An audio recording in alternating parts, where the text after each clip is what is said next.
It's our favorite time of the week again. Time for hashtag Rising Qs, where we get to answer your questions. Let's throw the first one up there on the screen. Go ahead, Saagar. All right. Based on current election events, how diverse do you think the 118th Congress will be in regards to ideological position and general demographic makeup? What do you think, Krystal? I think it will be, the election results this week really made a big difference. I mean, this was the bulk of most of the primaries. There is one more Colorado Senate primary where John Hickenlooper is obviously this like corporatist, centrist type of figure, is being strongly challenged by Andrew Romanoff, who's more progressive. So I think you will see a little bit of a shift towards progressives, especially the 2018 class that came in had a lot of like blue dog corporatist types. So I think you'll see a little bit of an ideological shift, but not huge. Look, I think Democrats are easily going to hold the House.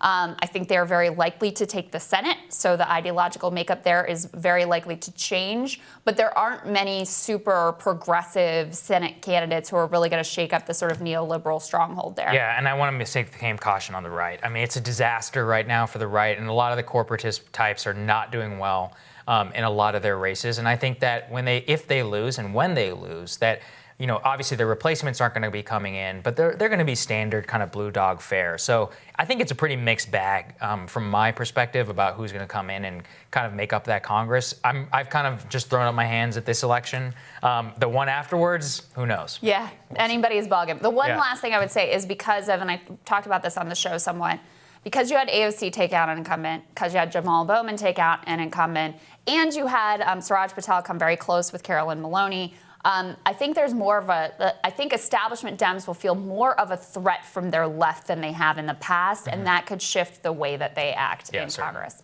All right, question number 2.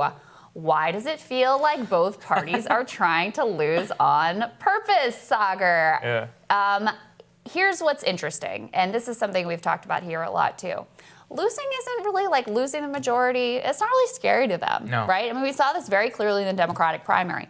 They were much more organized, much more aggressive about defeating Bernie Sanders' challenge to the establishment, which ultimately I don't even think was that much of a challenge to the establishment. They were much more aggressive about quashing that, about quashing any sort of progressive insurgency within their own ranks than they ever are about going against the Republicans. Because if you're out of power, you know how to work that system, you know how to play that game, you know the gigs that are available to you, all that stuff. But if you actually lose control of power within your own caucus, that's where you really pay the price. It's so easy to be in the opposition. The GOP and the Dems, they love being in the opposition because they don't have to do anything. They can fundraise off of the shenanigans off the other party. Everybody gets so rich during opposition. Everybody gets comfortable. People buy Hamptons houses. People need to understand this. They pay for their houses not when they're in power, but when they're out of power. So they prefer it. So the whole difference is to try and shake up the game there. So that's just something to always keep in mind. Yep. All right, third question.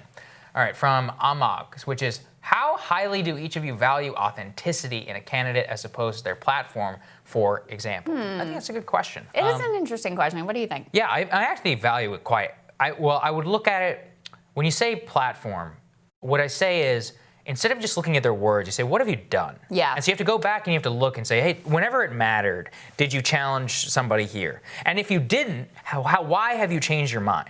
And then whenever they come into power, if they continue to do what they do contra to their rhetoric, then you say, I think you're full of it. But if you're not, if you had a legitimate change of mind, then I would take you as an authentic person. So that's kind of how I look at it. I think that's the right way to think about it. Like, I would take someone who was authentic but didn't exactly represent my values, but at least I knew what they were going to fight for, and I could sort of like understand that. It was at least somewhat in the realm of where my values were, versus someone, let me use an example of like Kamala Harris, who claimed she supported Medicare for all, signed on as a co-sponsor to Bernie's bill, and you knew from the beginning that it was just politically convenient, and she thought that was the way the winds were going to blow, and that's the direction she went in. The moment it became uncomfortable for her with her donors, she was off of that as quick as she could.